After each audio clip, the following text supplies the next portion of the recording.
Hi friends, welcome to రుచి చూడు. మరి రుచి చూడు అంటేనే variety dishes and variety recipes కదండి. ఎప్పటిలాగే ఈరోజు కూడా ఒక వెరైటీ రెసిపీని పరిచయం చేయడం కోసం మన కోసం సెలబ్రిటీ షెఫ్ యాదగిరి గారు రెడీగా ఉన్నారు. మరి ఇవాళ మీకోసం మన కోసం ఏ రెసిపీ తయారు చేయబోతున్నారో అడిగేద్దామా? హాయ్ యాదగిరి గారు. హాయ్ అండి. Hi views. Okay, so viewers కోసం మరి ఇవాళ ఏం తయారు చేయబోతున్నారు? ఈరోజు ఏ రెసిపీ చెప్తే నాన్ వెజ్ల ప్రియుల నోరు ఊరుతుందో, ఏ రెసిపీ చెప్తే సంవత్సరం కోలే వెయిట్ చేస్తామో ఆ కాస్ట్లెస్ట్ రెసిపీ ఇప్పుడు మీకోసం. ఆ రెసిపీ ఏంటో ఇప్పుడే చూడండి. పులుస చేప. సో ప్రొసీజర్ ఎలా ఉండబోతుందో, మరి దానికి కావాల్సిన ఇంగ్రీడియంట్స్ ఏంటో చూసేద్దామా? నాకైతే ఫుల్ ఎనర్జీ వచ్చింది ఆ ఇంట్రొడక్షన్తోనే. సో రెసిపీ కూడా సూపర్ డూపర్గా ఉండబోతోంది. 1 year నుంచి వెయిట్ చేయాలంట. సో పులుసు చేప అంటే నార్మల్ చేప కాదట. అసలు దాని స్టోరీ ఏంటో తెలుసుకుందాం. ఓకే యాదగిరి గారు, ఇంట్రొడక్షన్ అదరహోలాగా ఇచ్చేసారు కదా, ఏంటి పులుసు చేప స్పెషాలిటీ? అప్పుడు చేపల్లో రకరకాల చేపలు దొరుకుతుంటాయి, కానీ దీనికి కాస్ట్లీ రెసిపీ అని ఎందుకు చెప్పానంటే, ఓకే ఇది ఈ చేప పుట్టడము ఆస్ట్రేలియాలో పుట్టి బంగాళాఖాతం నుంచి వీదుకుంటూ గోదావరి నదిలో ఎదురీత వీదుకుంటూ వచ్చి నర్సాపూర్ వచ్చే వరకు ఒక రేట్ అవుతుంది, సిద్ధాంతం వరకు వచ్చే వరకు ఇంకొక రేట్ అవుతుంది, ధవళేశ్వరం వచ్చే వరకు ఇంకొక రేట్ అవుతుంది. ఓకే, అంటే రేట్స్ మారుతూ ఉంటాయా? రేట్ మారుతుంది. ఎందుకు అంటే ఇది ఎంత ఎదురీతగా వస్తుంటే అది అంత షైన్ అవుతూ. ఎందుకంటే దానికి చిన్న ఎగ్జాంపుల్ చెప్తా. మన మనుషులు కష్టం నుంచి బాగా ఉన్నతుడైనప్పుడు దానికి ఎంత గొప్ప పేరు వస్తుందో అతనికి. మామూలు ఒక ఆర్డినరీ వ్యక్తి వచ్చి ఒక ఉన్నతుడు అయినప్పుడు ఆ వ్యక్తికి చాలా సొసైటీలో ఎంత పేరు వస్తుందో, ఈ చేప కూడా ఎక్కడో పుట్టి దాన్ని ఎంత అంటే ఆ ప్రెజర్కు పరిగెత్తుకుంటూ ఆ ఎదురీతకు కష్టాన్ని ఎదుర్కొంటూ వస్తుంది కదా, ఆ ఎదుర్కొంటూ వచ్చే గొప్పతనం ఎంత పైకి వస్తుంటే దాని రేట్ అంతా పైకి వస్తుంది. ఎందుకంటే దాంట్లో ఉన్న గట్టితనం వచ్చి దాంట్లో ఒక అద్భుతమైన రుచి వస్తుంది అనమాట. ఎందుకంటే ఆ పులుస తినే వాళ్ళకే దాని రుచి గురించి తెలుసు, మామూలు వ్యక్తులకు తెలియదు. కాబట్టి ఇది సంవత్సరం ఆగస్టు నెలలో మాత్రమే వరద ఎప్పుడైతే పోతుందో ఆ వరదకు వస్తుంది. కాబట్టి సంవత్సరం మొత్తంలో ఒక్క నెలలోనే మాత్రం దొరుకుతుంది. దీన్ని మినిమము 4,000 నుంచి 5,000 రూపాయలు, అంటే ఒక కిలోన్నర చేప దొరుకుతుంది. చేపకు మినిమం కేజీ చేప వస్తే ఒక రేటు, కేజీన్నర చేప వస్తే ఒక రేటు, అంటే 3,500 నుంచి 5,000 రూపాయలు మార్కెట్లో మనకు దొరుకుతుంది. అంతా దొరకదు, పర్టికులర్గా కొన్ని ప్రాంతాల మాత్రమే దొరుకుతుంది. ఆ ప్రాంతాల కోసము స్పెషల్గా ఇది యుఎస్ఏ, ఆస్ట్రేలియా, అమెరికా, లండన్ ఇలాంటి ఎక్స్పోర్ట్ అవుతుంది అనమాట. ఆ సంవత్సరం వంట చేసి యుఎస్ఏకి పంపిస్తుంటారు. వంట చేసి పంపిస్తారా? ఎందుకంటే ఇది నిల్వ, కూరల్లో నిల్వ ఉండేది చేపల పులుసులో. ఇది ఈరోజు చేసి రేపు తింటే దాని రుచి అమోఘమైన రుచి ఉంటుంది. అంటే అది 2 రోజుల తర్వాత ఇంకొక రుచి. అంటే ఈరోజు చేసి 2 రోజుల తర్వాత తినగలిగితే చాలా అద్భుతంగా ఉంటుంది. అంటే ఒక్క రోజు చేసిన వంట 4 రోజుల వరకు నిల్వగా, అంటే ఫ్రిడ్జ్లో నిల్వ పెట్టకుండా ఓన్లీ బయట పెట్టుకొని తినే వంట ఏంటంటే నాన్ వెజ్లో ఒక్క పులుసే. వావ్, అసలు చెప్తుంటేనే నోరు ఊరిపోతుంది. మామూలుగా నేనేం చేస్తూ ఉంటాను, యాదగిరి గారు ఇంగ్రీడియంట్స్ చెప్పి తర్వాత ప్రొసీజర్ చెప్పి అదంతా చేస్తూ ఉండగానే నాకు స్టార్ట్ అయిపోతుంది. మీకు కూడా కదా మౌత్ వాటరింగ్ లాగా నోరు ఊరడం అదంతా. ఇప్పుడు దాని స్టోరీ చెప్తుంటేనే మొదలైపోయిందండి. ఇంకా ప్రొసీజర్ ఉంది, ఇంగ్రీడియంట్స్ ఏమీ చూడలేదు. సో మనం అవన్నీ చూస్తూ ప్రొసీజర్ అంతా కూడా తెలుసుకుంటూ దీని గొప్పతనాన్ని గురించి కూడా తెలుసుకుందాం. సో మన ముందు ఉంది ఇప్పుడు ఈ పులుసు చేప. దీని గురించి ఎక్స్ప్లెయిన్ కూడా చేస్తూ ఉన్నారు యాదగిరి గారు. ముందుగా ఈ పులుసు చేప తయారీకి కావాల్సిన ఇంగ్రీడియంట్స్ ఏంటో అడిగేద్దామా? ఇంగ్రీడియంట్స్ చెప్పేస్తారా? తప్పకుండానండి. పులుస చేప, బెండకాయలు, బజ్జి మిరపకాయలు, కరివేపాకు, అల్లం వెల్లుల్లి పేస్ట్, పల్లి నూనె, ధనియాల పొడి, ఉప్పు, కారం, కొత్తిమీర, చింతపండు పులుసు. కావాల్సిన పదార్థాలు చూసారు కదండి. మరి ఈ అద్భుతమైన ఈ కాస్ట్లెస్ రెసిపీ ఇప్పుడు తయారు చేయడానికి నేను సిద్ధంగా ఉన్నాను. మరి మీరందరూ కూడా ఈ రెసిపీని మిస్ కాకుండా మీరందరూ కూడా నోట్ చేయడానికి ఒక పెన్ను, ఒక బుక్, ఎందుకంటే ఇది ఎప్పుడు చెయ్యము కాబట్టి మీకు చాలా తక్కువగా దొరుకుతుంది. మీరందరూ సిద్ధమైపోండి. మరి నేను కూడా ఇక్కడ సిద్ధంగా ఉన్నాను. ఓకే, సో వ్యూయర్స్ యాదగిరి గారు చెప్పినట్టుగా నోట్బుక్, పెన్ పెట్టేసుకోండి. ఆల్రెడీ ఇంగ్రీడియంట్స్ అన్ని వినేశారు కాబట్టి ఇంకా ప్రొసీజర్ చూద్దాము. సో ఫస్ట్ ఏం చేయాలి యాదగిరి గారు? ముందుగా మనము ఎప్పుడైనా చేపల పులుసు చేసేటప్పుడు ఓకే అంటే వెడల్పు గిన్నె అంటే ఇప్పుడు ఇక్కడ నేను కేజీన్నర చేస్తున్నాను. ఓకే తక్కువగా అంటే ఇది ఉండేది మినిమం కిలోనే దొరుకుతుంది మనకు చేప కాబట్టి మీరు కొంచెం దీనికంటే ఇంకా కొంచెం చిన్న పాత్ర తీసుకున్నట్టయితే సరిపోతుంది. ఓకే ఇక్కడ సో ఇది పులుసా ఇప్పుడు పులుసు పులుసు చేస్తున్నాం. ఓకే అయితే ఇక్కడ చేపల పులుసు పులుసకు ఎలుస 2 రకాలు.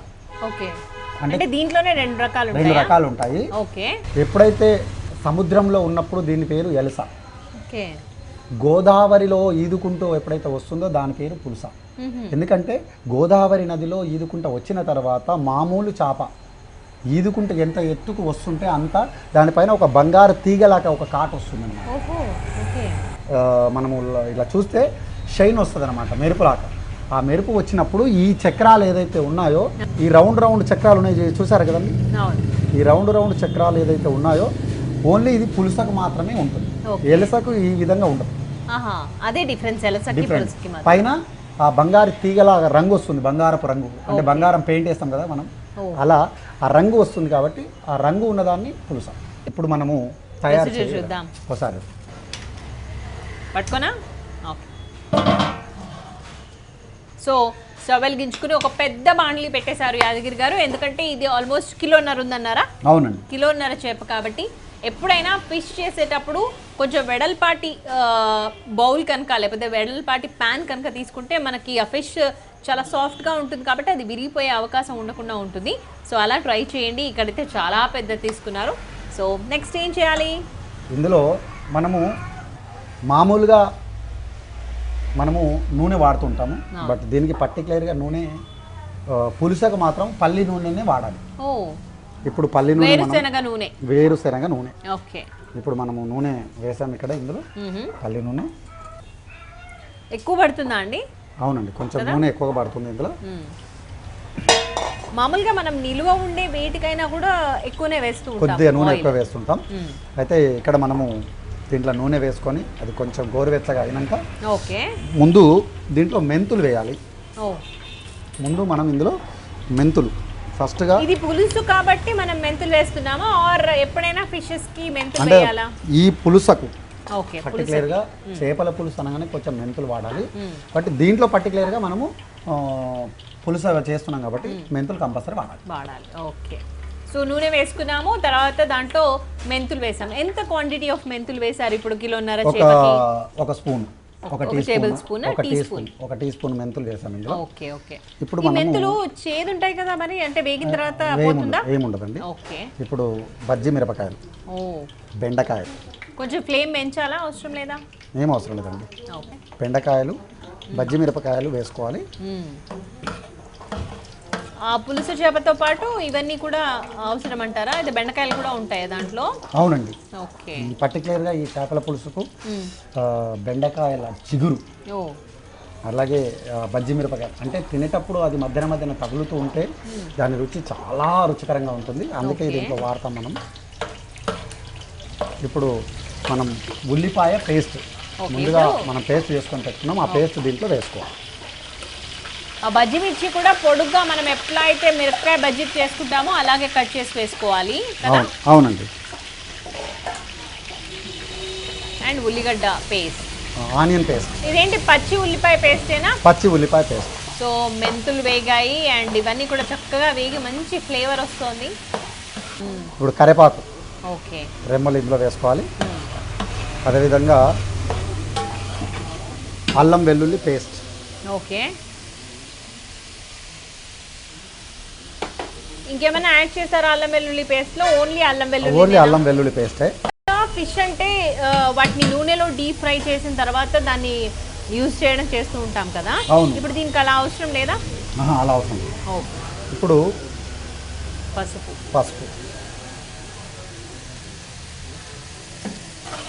పసుపు వేసుకోవాలి ఇందులో. ఓకే, ఎందుకంటే ఈ చేపల పులుసుకు చాలా ప్రాధాన్యత ఉంది.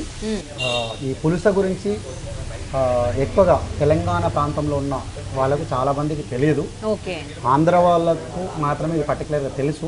ఎందుకంటే ఈ మధ్య కాలంలో అందరూ తెలుసుకుంటున్నారు. ఇప్పుడు మనకి హైదరాబాద్ లో అవైలబుల్ గా ఉంటుందా ఇది? లేదండి, ఇది ఇక్కడ దొరకదు. ఎందుకంటే ఇది ఈ చేప పుట్టేది ఆస్ట్రేలియాలో గోదావరి నుంచి ధవళేశ్వరం దాకా వస్తుంది అన్నమాట. అంటే అలా ఎంత పైకి వస్తే దాని రేట్ అంత పెరుగుతుంది. ఓకే. సో కావాలి అనుకున్న వాళ్ళు ఎక్కడ నుంచి ఎక్స్పోర్ట్ చేసుకోవాలి అంతే. అంటే మళ్ళీ గోదావరి ప్రాంతాల నుంచి ఎక్స్పోర్ట్ చేసుకోవాలి. సో కేవలం 1 మంత్ మాత్రమే ఉంటుందట. అండ్ దేశ విదేశాల నుంచి కూడా ఇక్కడ నుంచి, అంటే ఎవరైతే బాగా ఈ పులుసు చేప పులుసు పర్ఫెక్ట్గా చేస్తారో వాళ్ళు ఎక్స్పోర్ట్ చేస్తే తినడానికి కోసం చాలా మంది వెయిట్ చేస్తూ ఉంటారట మామూలుగా విదేశాల్లో కూడా. సో ఓకే, ఇప్పుడు ఏం వేశారు? కారం. ఓకే, ఇప్పుడు కారం పొడి వేసాం. సో ఇవన్నీ కూడా మంచిగా ఫ్రై లాగా కావాలి కదా. అవును. ఒక కర్రీ లాగా ఫామ్ అయిన తర్వాత అప్పుడు దాంట్లో ఇవి వేస్తారా? అవును. ఓకే. వెనకటికి ఇలాంటి పెద్ద పెద్ద బాణీలు పెట్టి ఆ నలభీముడు వండేవాడట. అవును. ఇప్పుడు నేను వండుతున్నాను ఇక్కడ. మీరు నలభీమ అవతారమేమో. నెక్స్ట్ ఏంటి? ఇక్కడ ధనియాల పొడి వేసుకోవాలి. ఓకే. ఇది కూడా కొంచెం వేగాలి. వేగిన తర్వాత ఇందులో మనము చింతపండు గుజ్జును పోసుకోవాలి. ఓకే. ఇప్పుడు చింతపండు పులుసు ముందుగానే మనం చింతపండు గుజ్జును చేసుకున్నాం. ఆ చింతపండు గుజ్జును మనం ఇందులో ఒక 1/2 కేజీ సరిపోతుందా చింతపండు? 1/2 కిలో కావాలండి. అవునా? ఓకే. సో కిలోన్నర పులుసు కావాలి అంటే ఒక 1/2 కేజీ ఆఫ్ టామరిన్ తీసుకోవాలి. అవును. చిక్కగా ఉండాలి కదా పులుసు కూడా? అవును. నీళ్ళలాగా ఉండదు, చిక్కగా అయిపోతుంది ఇది. ఓకే. అసలు ఏమన్నా కలర్ఫుల్ గా ఉందా? Super colourful. ఇప్పుడు రుచికి సరిపడా ఉప్పు వేసుకోవాలి. ఇప్పటి వరకు మనం యాడ్ చేయలేదు కదండి ఉప్పు? ఇంకా చేయలేదు. ఓకే.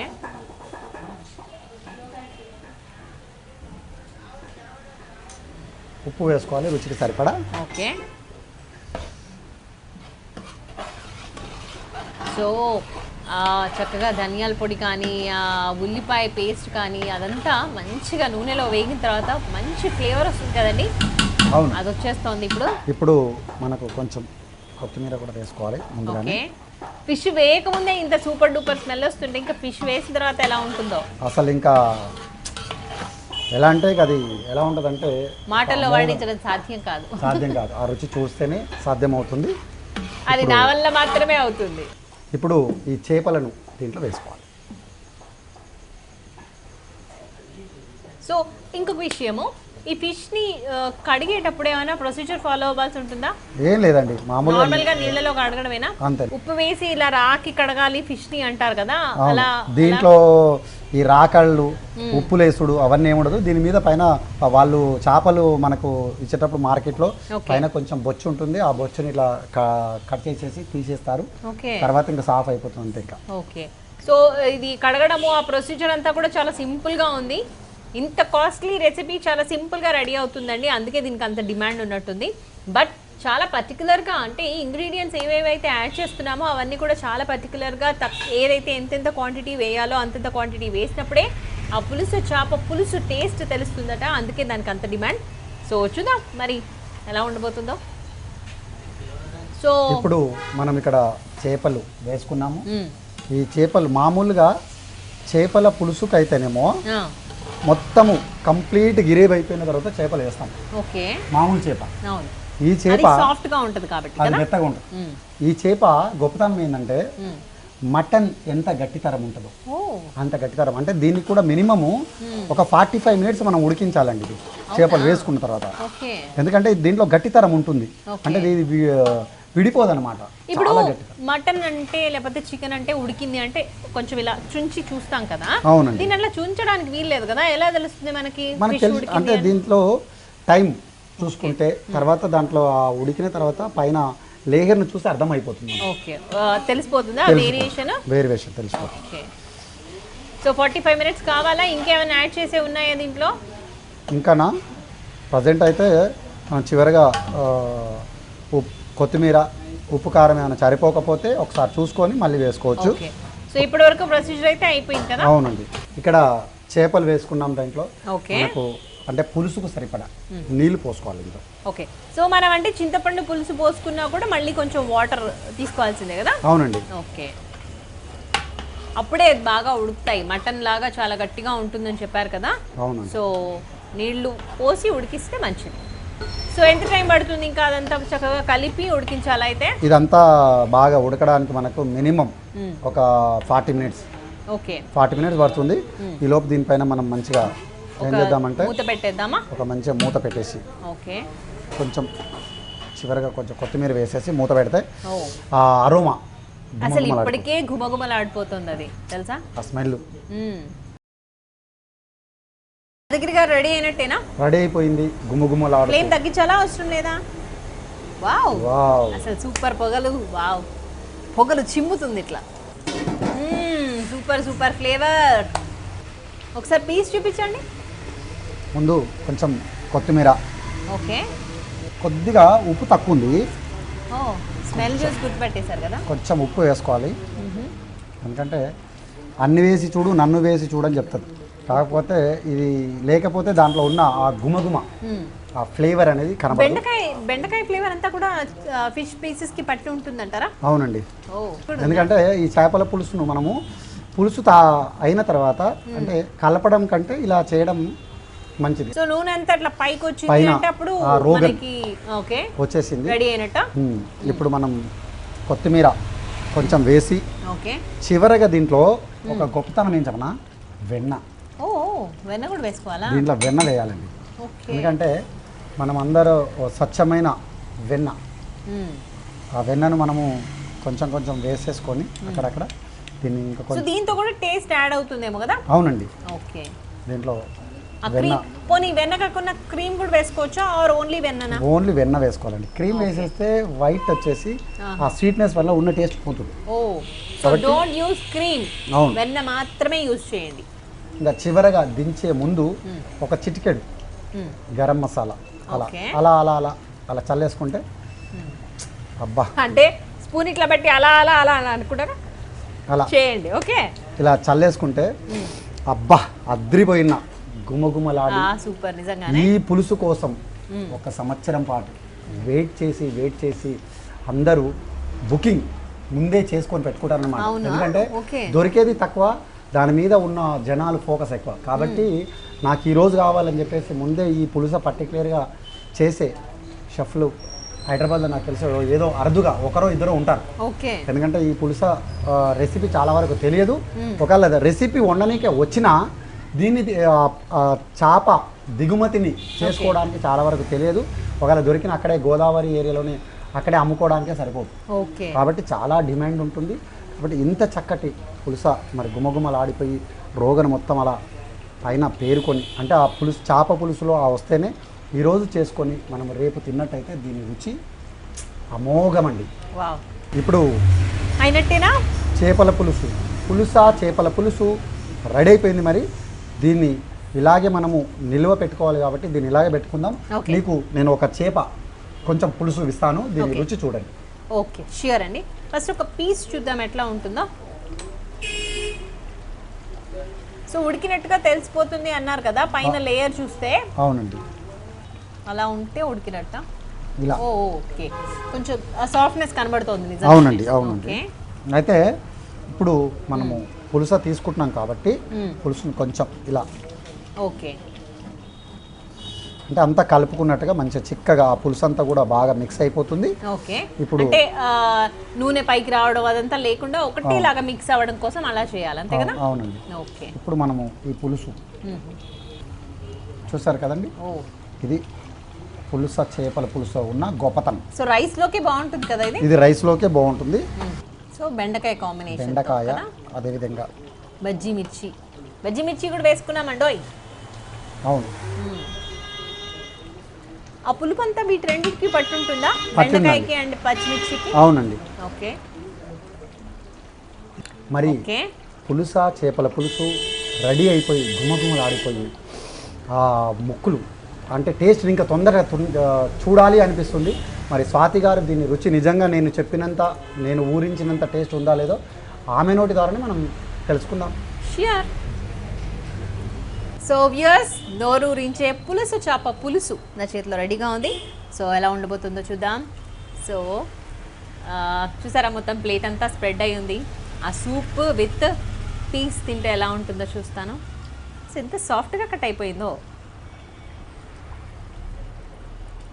అసలు మామూలుగా మటన్ అంత హార్డ్గా ఉంటుందంట, చాలాసేపు ఉడికింది కాబట్టి చక్కగా సాఫ్ట్గా అయిపోయింది.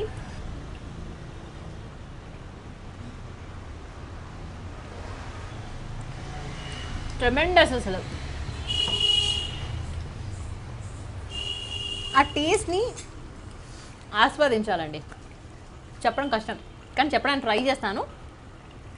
పులుపు, ఆ మెంతుల ఫ్లేవర్, కొత్తిమీర, గరం మసాలా, అదంతా పులుసు ఫ్లేవర్ కదా. ఇంకా ఫిష్ అయితే అలా నోట్లో వేసుకోగానే ఇలా కరిగిపోతుంది, ఇంత సాఫ్ట్గా ఉంది. నార్మల్గా ఫిష్ అంటే దాంట్లో ముళ్ళు ఉంటాయని భయమెత్తుంటుందండి నాకు. నేను కట్ చేస్తున్నప్పుడు కొంచెం ముళ్ళు పీస్ కూడా వచ్చింది, బట్ తినేసాను. నాకు తెలిసినంత వరకు అది కట్, దాన్ని చూడగానే కొంచెం టెంప్ట్ అయ్యి తినేసాను. కానీ అసలు ఎక్కడ ముళ్ళు తింటున్నట్టు కానీ లేకపోతే ఫిష్ తింటున్నట్టు అలా ఏమనిపించట్లేదు, చాలా సాఫ్ట్గా ఉంది. అండ్ ఇంగ్రీడియంట్స్ అన్నీ కూడా చాలా పర్ఫెక్ట్గా ఉందండి. సో సంవత్సర కాలం కాదు, 2 సంవత్సరాలు వెయిట్ చేసైనా ఈ పులుసు చేప పులుసు తినాల్సిందే. నిజంగా ఎలా ఊరించారో అలాగే ఉందండి, super.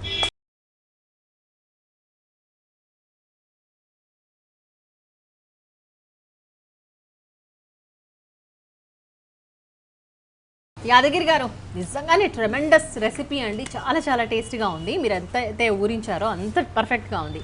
And one more thing ఏంటంటే, ఫిష్ నేను తినేటప్పుడు చిన్న ముళ్ళు కూడా వచ్చింది, మింగేసా, ఐ మీన్ కొరికేసినట్టున్నాను. ఎందుకలా అంటే ఎక్కడ ముళ్ళు తిన్న ఫీలింగ్ రాలేదు. ఎందుకంటే దీంట్లో ఈ పులుసులో ఉన్న గొప్పతనం ఏంటంటే, మనము ఎక్కువసేపు ఉడికించడం వల్ల ముళ్ళు మాత్రం ఉంటాయి, కానీ ఉడికించడం వల్ల ఈ ముళ్ళు, ఆ పులుసులో ఉన్న గొప్పతనమైన ముళ్ళు మెత్తగా అయిపోయి తినేటప్పుడు తుక్కు కింద వచ్చేస్తుంది. మామూలుగా తినేసేయచ్చు డైరెక్ట్. లేదంటారంటే ఆ పొట్టులాగా వస్తుంది. మునక్కాయ తింటే ఏ విధంగా పొట్టు పైన వస్తుందో నారలాగా, అలా వస్తుంది, తీసేసి పడేయచ్చు.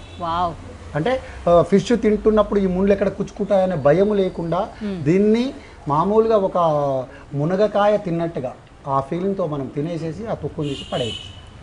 సూపర్ అండి. అంటే ఏమాత్రం డిసప్పాయింట్ కాకుండా, ఏదైతే మనకి చాలా చాలా చాలాసేపు ఊరించారు, కాస్ట్లీ రెసిపీ అని చెప్పారు, నేను అనుకున్నా చెప్తున్నారులే అని, కానీ ఎక్కడ కొంచెం కూడా డిసప్పాయింట్ అవ్వాల్సిన అవసరం లేదు, అంత పర్ఫెక్ట్గా ఉంది. సో సూపర్ డూపర్ రెసిపీ అనొచ్చు. మరి మీరు కూడా ఈ 1 మంత్ మాత్రమే దొరుకుతుంది కాబట్టి సో మ్యాక్సిమం ట్రై చేయండి, వండుకోవడానికి, తినడానికి, ఎంజాయ్ చేయడానికి. అండ్ యాదగిరి గారు, సూపర్ డూపర్ రెసిపీ మళ్ళీ ఒకసారి పరిచయం చేసినందుకు థ్యాంక్ యూ సో మచ్ అండి. థ్యాంక్ యూ అండి. సో వ్యూయర్స్, చూసారు కదండి, పులస చేప పులుసు చాలా చాలా టేస్టీగా ఉంది. మరి మీరు కూడా మీ ఇంట్లో తప్పకుండా ట్రై చేయండి. అలాగే మీకు తెలిసిన కమ్మనైన పసందైన వంటలు మాతో పంచుకోవాలి అనుకుంటే మమ్మల్ని సంప్రదించవలసిన మా ఫోన్ నెంబర్. మీరు కూడా రుచి చూడు కార్యక్రమంలో పాల్గొనాలనుకుంటున్నారా? అయితే మీరు సంప్రదించాల్సిన ఫోన్ నంబర్ 9010230555. సో ఇది ఇవాళ రుచి చూడు. రేపటి రుచి చూడులో మళ్ళీ కలుద్దాం. Till then bye by.